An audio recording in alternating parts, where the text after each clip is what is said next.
Hello everyone, welcome to Legal Update. Today's topic for discussion is the unborn child's life protected by the Constitution? Why in news? Recently, the Rajasthan High Court in Victim versus State of Rajasthan and others emphasized the protection of both the unborn child's and the minor mother's rights under Article 21 of the Indian Constitution. Background of the case: a father petitioned the Rajasthan High Court for permission to terminate his 17-year-old daughter's pregnancy, citing rape allegations and 3 FIRs against the accused. Medical examination confirmed a 22-week pregnancy, making termination legally permissible under the Medical Termination of Pregnancy Act 1971. The victim revealed that she had left home due to paternal abuse and had been in a relationship with the accused for over 4 years. She expressed her desire to continue with the pregnancy and stated the petition was filed without her consent. What were the court observations? Justice Anup Kumar Dhand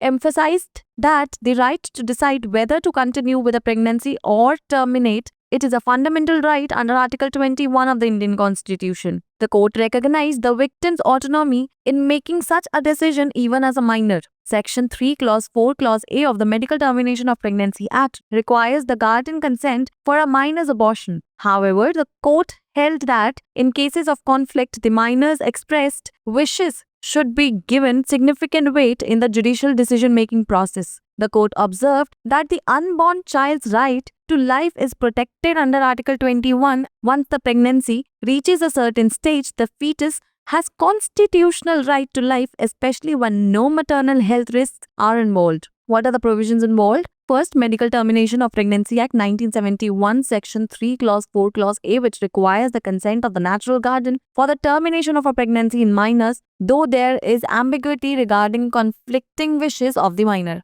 Second, Article 21 of the Indian Constitution, which guarantees the right to life and personal liberty, which also includes the right to reproductive autonomy and protection of the unborn child's life. Case laws involved: Suchita Srivastava versus Chandigarh Administration, 2009. The Supreme Court ruled that the right to reproductive autonomy is guaranteed under Article 21 and the reproductive decisions cannot be interfered with by the family or partner. Second, A. Mother of X versus State of Maharashtra. This case was cited to reinforce the principle that the decision regarding pregnancy termination is the woman's or minor's, and family interference in such decision is not permissible. It's the time for practice question. In cases of conflict between a minor's wishes and the guardian's consent for pregnancy termination, what does the court prioritize? Option A, guardian's consent. Option B, minor's expressed wishes. Option C, doctor's opinion. And option D, law enforcement's opinion.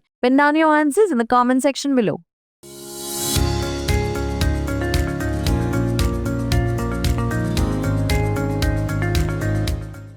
Legal update programme में स्वागत है आपका। आज का हमारा विषय है, क्या अजन्मे बच्चे का जीवन संविधान द्वारा संरक्षित है? तो आइए सबसे पहले जानते हैं ये चर्चा में क्यों है। हाल ही में राजस्थान उच्च न्यायालय ने पीड़िता बनाम राजस्थान राज्य एवं अन्य मामले में संविधान के अनुच्छेद 21 के तहत अजन्मे बच्चे और नाबालिग मां दोनों के अधिकारों की सुरक्षा पर जोर दिया।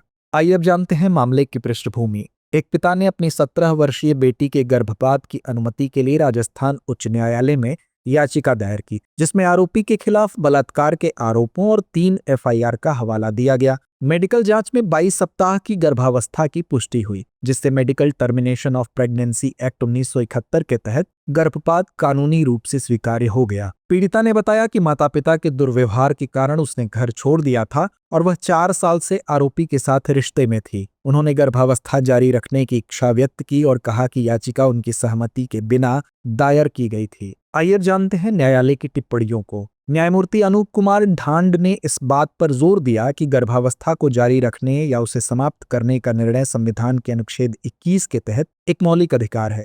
न्यायालय ने नाबालिग होने पर भी ऐसा निर्णय लेने में पीड़िता की स्वायत्तता को मान्यता दी। चिकित्सकीय गर्भपात अधिनियम की धारा 3(4)(a) के अनुसार नाबालिग के गर्भपात के लिए अभिभावक की सहमति आवश्यक है। हालांकि न्यायालय ने कहा कि विवाद की स्थिति में न्यायिक निर्णय प्रक्रिया में नाबालिग की व्यक्त इच्छाओं को महत्व दिया जाना चाहिए।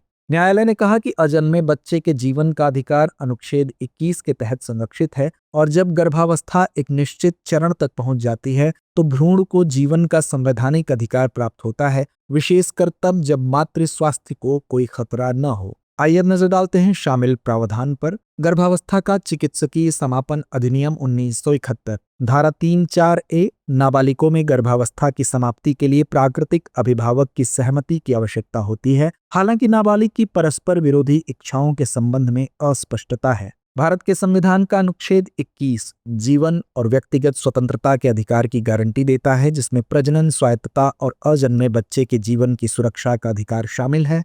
अब आइए नजर डालते हैं संबंधित केस पर। सुचिता श्रीवास्तव बनाम चंडीगढ़ प्रशासन 2009। सर्वोच्च न्यायालय ने फैसला दिया कि प्रजनन स्वायत्तता का अधिकार अनुच्छेद 21 के तहत गारंटीकृत है और प्रजनन संबंधी निर्णयों में परिवार या साथी द्वारा हस्तक्षेप नहीं किया जा सकता। एक्सकीमा बनाम महाराष्ट्र राज्य 2025। इस मामले का हवाला इस सिद्धांत को मजबूत करने के लिए दिया गया था कि गर्भावस्था की समाप्ति के बारे में निर्णय महिला या नाबालिग का है और ऐसे निर्णयों में परिवार का हस्तक्षेप स्वीकार्य नहीं है। तो आइए अंत में नोट करते हैं आज का अभ्यास प्रश्न। गर्भावस्था समाप्ति के लिए नाबालिग की इच्छा और अभिभावक की सहमति के बीच टकराव के मामलों में न्यायालय किस बात को प्राथमिकता देता है? विकल्प ए अभिभावक की सहमति, विकल्प बी नाबालिग की व्यक्त इच्छाएं, विकल्प सी डॉक्टर की राय या विकल्प डी कानून प्रवर्तन की राय। तो इस प्रश्न का जवाब कमेंट बॉक्स में देना ना भूलें। धन्यवाद।